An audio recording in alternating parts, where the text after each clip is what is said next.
जय माता रानी दोस्तों, स्वागत है आप सभी भाई बहनों का हमारे चैनल विवेक से पर।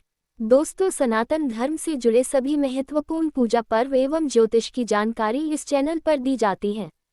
अगर आप भी हमसे जुड़ना चाहते हैं तो इस चैनल को सब्सक्राइब कर लीजिए। आज हम पौष माह की पूजा और महत्व के बारे में तथा पौष माह की कहानी जानेंगे। पौष माह को विशेष रूप से भगवान सूर्य को समर्पित बताया गया है।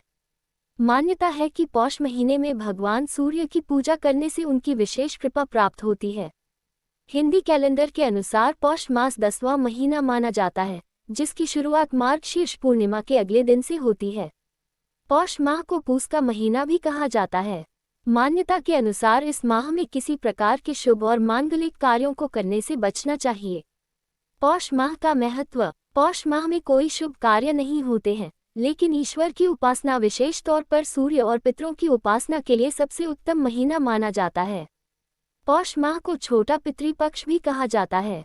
मान्यता है इसमें पूर्वजों की आत्मा की शांति के किया गया पिंडदान, तर्पण और श्राद्ध कर्म जन्म मरण के बंधन से मुक्ति दिलाता है। इस पूरे महीने इनकी पूजा करने से घर में खुशहाली और जीवन में मान सम्मान, धन की प्राप्ति होती है।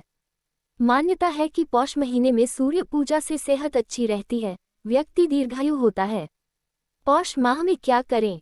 आदित्य पुराण के अनुसार इस माह में नित्य प्रति तांबे के लोटे में शुद्ध जल, लाल चंदन और लाल रंग के फूल डालकर ओम सूर्याय नमः मंत्र का जाप करते हुए अर्घ्य देना चाहिए। मान्यता है कि इससे प्राणी के सभी रोग दूर होते हैं, मान सम्मान बढ़ता है। धार्मिक मान्यता के अनुसार पौष के महीने में आदित्य हृदय स्तोत्र के नित्य पाठ से जीवन में अनेक कष्टों का निवारण होता है। इसके नियमित पाठ से मानसिक रोग, हृदय रोग, शत्रु भय निवारण होता है। आदित्य हृदय स्तोत्र के पाठ से जीवन की तमाम समस्याओं से छुटकारा मिलता है और हर क्षेत्र में जीत हासिल की जा सकती है। पौष माह के हर रविवार को व्रत रखकर तिल, चावल की खिचड़ी और गुड़ सूर्य नारायण को अर्पित करने से व्यक्ति यशस्वी बनता है। पौष माह में अमावस्या, संक्रांति, पूर्णिमा, एकादशी पर विशेषकर पितरों के निमित्त श्राद्ध करने से पितृ दोष दूर होता है व जीवन के दुख दर्द दूर होते हैं। पौष माह को दान पुण्य करने का महीना माना गया है। मान्यता है कि इस माह गर्म कपड़ों, कंबल, गुड़, दाल, तांबे के बर्तन का दान करना चाहिए। ऐसा करने से जीवन में सदैव सुख और शांति बनी रहती है। पौष माह के दौरान भगवान विष्णु की पूजा बेहद फलदायी मानी गई है। ऐसे में इस पूरे महीने श्री हरि विष्णु के नामों का जाप अवश्य करना चाहिए। साथ ही मंदिर जाकर कुछ दान पुण्य करना चाहिए। ऐसा करने से विष्णु भगवान के साथ साथ माता लक्ष्मी की कृपा प्राप्त होती है। आप जानते हैं पौष माह की एक सुंदर कथा। एक गरीब ब्राह्मण की एक सुंदर, गुणवान और संस्कारी बेटी थी, लेकिन उनकी शादी नहीं हो पाई।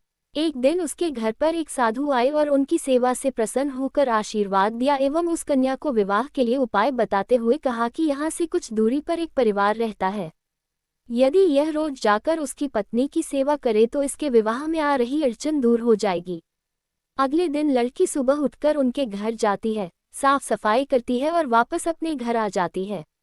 उस घर में रहने वाली महिला ये देखकर हैरान हो जाती है कि घर की सफाई कौन करता है और उसके उठने से पहले ही वह चली जाती है। कुछ दिनों के बाद उस स्त्री ने ब्राह्मण की पुत्री को ऐसा करते हुए देख लिया और पूछने लगी कि तुम कौन हो। तब कन्या ने साधु द्वारा बताई गई सारी बात बता दी। उस स्त्री ने कन्या की सच्चाई और सेवा से खुश होकर उसे शीघ्र विवाह होने का आशीर्वाद दिया। लेकिन कुछ देर बाद स्त्री के पति की मृत्यु हो गई, लेकिन उसने हार नहीं मानी और आंगन में लगे हुए पीपल के पेड़ की 108 परिक्रमा करके भगवान विष्णु से अपने पति का जीवन लौटाने की प्रार्थना की। उस दिन पौष अमावस्या थी। ईश्वर की कृपा से उसका पति पुनः जीवित हो गया। ऐसा माना जाता है कि जो व्यक्ति इस पौष अमावस्या के दिन स्नान करके पीपल के पेड़ की परिक्रमा करता है, उसकी सभी मनोकामनाएं पूरी हो जाती हैं। ये वीडियो आपको कैसा लगा आप हमें नीचे कमेंट बॉक्स में बताएं और चैनल पर अगर नए हैं तो प्लीज़ चैनल को लाइक और सब्सक्राइब करना ना भूलें। धन्यवाद।